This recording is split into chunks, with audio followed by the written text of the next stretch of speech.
మీరు వచ్చినప్పుడు 50 years back NT Ramarao గారు, అక్కినేని నాగేశ్వరరావు గారు ఎంత రెమ్యునరేషన్ తీసుకునేవాళ్ళు?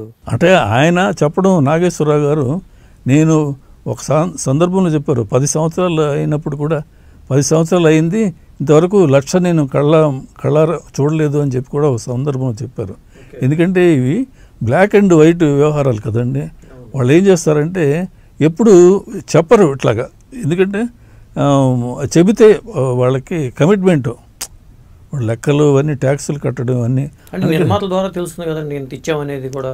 నిర్మాతలు కూడా కరెక్ట్ ఫిగర్స్ చెప్పాలి కదా. ఇప్పుడు నిర్మాత ఈయనకి ఇన్ని లక్షలు ఇచ్చానంటే వాడు అక్కడ ఇన్కమ్ ట్యాక్స్ వాళ్ళు రికార్డ్ చేసుకుంటారు. మీరు వెళ్ళి వాళ్ళని అడిగితే అబ్బే వాళ్ళంతా రాంగ్గా చెప్పారు అండి, సినిమా పబ్లిసిటీ కోసం చెప్పారు, మేము తీసుకున్న రెమ్యునరేషన్ ఇదే అని చెప్పి వాళ్ళు వైట్ చూపిస్తారు. ఓకే. సో ఇది ఏమిటంటే చాలా క్లోజ్లీ గార్డెడ్ సీక్రెట్గా ఉంటుంది ఎప్పుడు కూడా. కరెక్ట్గా కట్టేవాళ్ళు అయితేనే, ఇప్పుడు షావుకార్ జానకి గారికి ఇండస్ట్రీలో మంచి పేరు, ఎందుకంటే ఆవిడకి బ్లాక్ అండ్ వైట్ అనేది నచ్చదండి. మీరు ఇంత ఇచ్చారనుకోండి అంతకే సంతకం పెట్టేసి రసీదు ఇచ్చేస్తుంది. Okay. No black and white. ఇప్పుడు అదే పాటలు పాడేవాళ్ళు ఉంటారు, వాళ్ళు ఉదాహరణకు 5,000 రెమ్యునరేషన్ తీసుకున్నారనుకోండి, అంటే ఆ రోజుల్లో చెప్తున్నాను, అది 2,000 సంతకం ఉంటుంది, 3,000 వాళ్ళు బ్లాక్. ఓకే. సో అట్లా ఎన్ని పాటలు పాడితే అన్ని 3,000. ఆ డబ్బు ఎక్కడ దాచడం అనేది వాళ్ళకి ప్రాబ్లం అయిపోతుంది.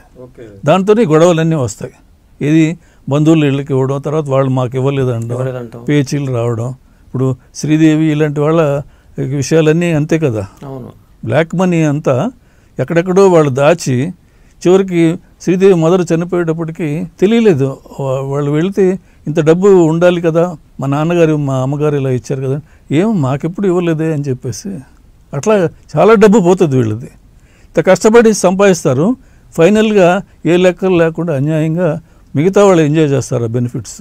ఇప్పుడు మీకు ఓవరాల్గా మీకు ఒక వ్యూ ఉంటుంది కదా, ఇంతమంది ఇంత తీసుకుంటున్నారు, ఎన్టీఆర్ ఎంత తీసుకుంటున్నారు, అక్కినేని నాగేశ్వరరావు గారు ఎంత తీసుకుంటున్నారు అని ఒక అది మనకు అది ఇంట్రెస్ట్ కాదండి. ఎందుకంటే వాళ్ళ సినిమాల్లో వాళ్ళ నటన ఇదే, కానీ వాళ్ళు ఎంత రెమ్యునరేషన్ తీసుకున్నారనేది ప్రేక్షకులకి ఇంట్రెస్ట్ ఉండదు, మనకి ఇంట్రెస్ట్ ఉండదు. దానివల్ల మనం తెలుసుకుని ఏం చేయగలం ప్రయోజనం.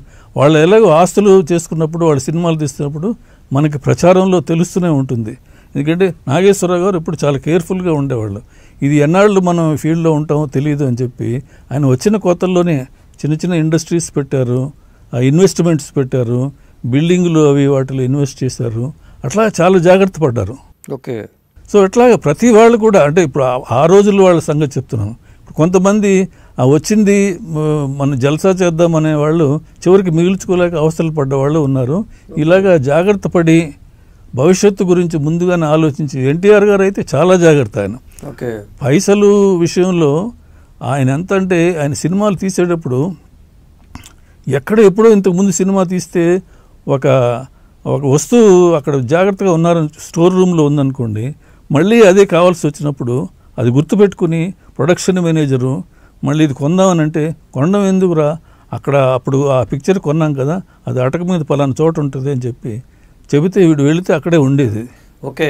అంత జాగ్రత్తగా ఆయన. అంటే ఎన్టీఆర్ గారు అది నచ్చితే జాగ్రత్త చేసేవాళ్ళు అని అంటారు.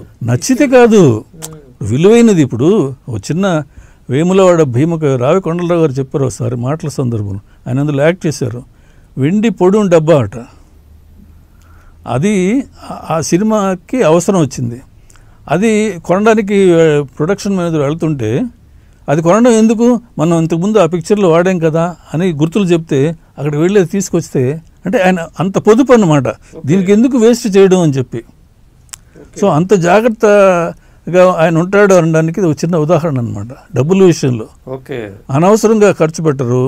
తర్వాత ఆయన పిక్చర్లో ఎవరు రావడానికి లేదు, డిస్టర్బ్ చేయడానికి. డిస్టర్బ్ చేస్తే షూటింగ్ ఆగిపోద్ది అని చెప్పి ఆయన ఓన్ పిక్చర్స్కి ప్రెస్ కానీ ఎవరిని ఇతర నిర్మాతలను కూడా ఆయన ఎలో చేసేవాళ్ళు. మిగతా వాళ్ళ సినిమాల్లో అయితే ఫ్రీగా మనం వెళ్ళొచ్చు. ఇట్లాంటివన్నీ కొన్ని పాటించేవారు. అదంతా కేవీ రెడ్డి గారి దగ్గర నుంచి ఆయన నేర్చుకున్నది. కేవీ రెడ్డి గారి స్కూల్ అనమాట. కేవీ రెడ్డి గారు అంతే, ఫుల్ స్క్రిప్ట్ బౌండ్ స్క్రిప్ట్ ఉంటే కానీ ఆయన సెట్లోకి వెళ్ళేవారు కాదు, వేస్టేజ్ ఉండేది కాదు. అన్నెసరిగా ఒక షాట్, ఒక 2-3 షాట్లు రీటేక్ చేస్తేనే ఆయన కోపం వచ్చేది ఎన్టీఆర్ గారికి. ఎందుకంటే రా ఫిల్మ్ వేస్ట్ అయిపోతుంది కదా, ఫిలిం చాలా కాస్ట్లీ కదా. మీకు ఇప్పుడు డైలాగులు ఇంటికి పంపించాము, ప్రాక్టీస్ చేయకుండా ఎందుకు వచ్చి ఇక్కడికి టైం వేస్ట్ చేస్తున్నారని మందలించేవాళ్ళు. అందుకని ఎన్టీఆర్ గారి షూటింగ్ అన్నా, కేవీ రెడ్డి గారి షూటింగ్ అన్నా కొంతమంది ఉన్నారు చాలా భయభక్తులతో వాళ్ళంతా ప్రిపేర్ అయ్యి వచ్చి వాళ్ళ డ్యూటీ చేసేసి వెళ్ళిపోతుంటారు. ఓకే. సో ఇదంతా కూడా ఇంపాక్ట్ సినిమా మీద ఉంటుంది. సినిమా ఎందుకు నష్టపోతున్నారు నిర్మాతలు అంటే వీళ్ళు ఓవర్గా స్పెండ్ చేసేస్తున్నారు. మామూలు పద్ధతిలో తీస్తే ఆడకపోయినా కూడా మనీ నష్టం రాదు, రికవర్ అవుతుంది మనీ. అందుకనే అందరూ ఇన్ని సినిమాలు తీస్తున్నారు. అది తెలుసుకోకుండా ఇప్పుడు హీరో చెప్పాడు కదా అని స్విట్జర్లాండ్ ఒక పాట తీద్దాము, అక్కడ ఒక పాట తీద్దాము, ఇవన్నీ అనవసరం. ఇప్పుడు అదే చక్రపాణి గారు అనేవారు గుండమ్మ కథలో ప్రేమయాత్రలకు అనే పాట ఊటీలో తీద్దామా కొడైకెనాల్ అని అనుకుంటూ ఉంటే పాట బాగుంటే ఎక్కడ తీసినా జనం చూస్తారనేవారు చక్రపాణి గారు. అని పాట మొత్తం విజయ గార్డెన్స్లో తీయించారు. అది హిట్ అయింది కదా ఆ సాంగ్. అదేం లాజిక్. అంటే అక్కినేని నాగేశ్వరరావు గారు తన సినిమాల పాటలకి ఎక్కువ డ్రెస్సులు కావాలనేవాళ్ళట అందరూనండి. అప్పుడు అంటే ఇప్పుడు వాళ్ళు మరీ అన్రీజనబుల్. ఇప్పుడు నాకు ఒక అమితాబ్ బచ్చన్ గారు ప్రొడ్యూసర్ ఒక ఆయన చెప్పాడు, అది మరీ వినగానే చాలా దారుణం అనిపించింది. ఆయన ఒక సీన్లో ఒక సూట్లో రావాలంట.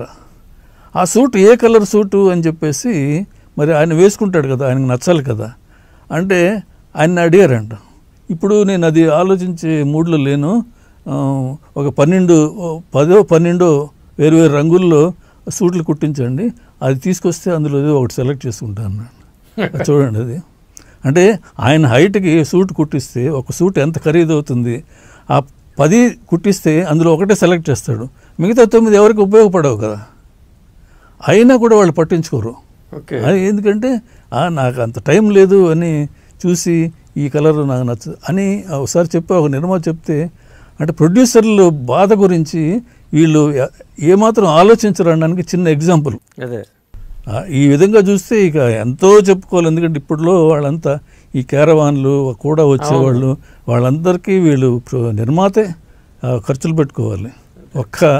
మొన్న చనిపోయాడు చూడండి పునీత్ రాజ్ కుమార్ గారు, ఆయన ఒక్కడేనంట నాకు రెమ్యూనరేషన్ ఇవ్వండి, నా స్టాఫ్కి ఎవరికి మీరు ఇవ్వనవసరం లేదు, నేనే ఇస్తానని చెప్పి తన రెమ్యూనరేషన్లోంచి ఈ కాస్ట్యూమర్కి వాళ్ళ పర్సనల్ మేకప్ అందరికీ ఇచ్చేవాడట. ఓకే. అది చాలా రేర్ క్వాలిటీ. అందరూ ఆయన చనిపోయినప్పుడు ఎంతగా ఇండస్ట్రీ బాధపడిందంటే ఇలాంటి మంచి క్వాలిటీస్ ఆయనలో ఉన్నాయి, మిగతా వాళ్ళు లేవు, ఎవరికి వాళ్ళు నిర్మాత దగ్గర నుంచి దోచుకుందామనే ధోరణిలోనే ఆలోచిస్తారు. ముఖ్యంగా ఈ హీరోయిన్లు వస్తారు చూడండి, అక్కడ బాంబే నుంచి వాళ్ళు నాట్ లెస్ దాన్ 7 to 8% కూడా వచ్చేవాళ్ళు. వాళ్ళందరికీ కూడా ఫ్లైట్లో, అది కూడా బిజినెస్ క్లాసు, 5 star హోటల్, ఈమె ఎక్కడ ఉంటే వాళ్ళు అక్కడ ఉండాలి. అందరూ అంతే, 7-8 తక్కువ ఉండరు. ఆ ఖర్చులన్నీ కూడా నిర్మాత మీద పడతాయి. మరి ఎంత ఖరీదు, ఎంత కాస్ట్లీగా అవుతుంది చూడండి. వాళ్ళు ఒక్కడి గురించే ఇలా ఉంటే మరి హీరో ఉంటాడు, ఇంకా పెద్ద పెద్ద వాళ్ళంతా ఉంటారు, మరి వాళ్ళ ఖర్చులన్నీ ఎంతగా ఉంటాయి. కాస్ట్ ఆఫ్ ప్రొడక్షన్ పెరిగిపోతుంది అంటే ఇట్లాగే.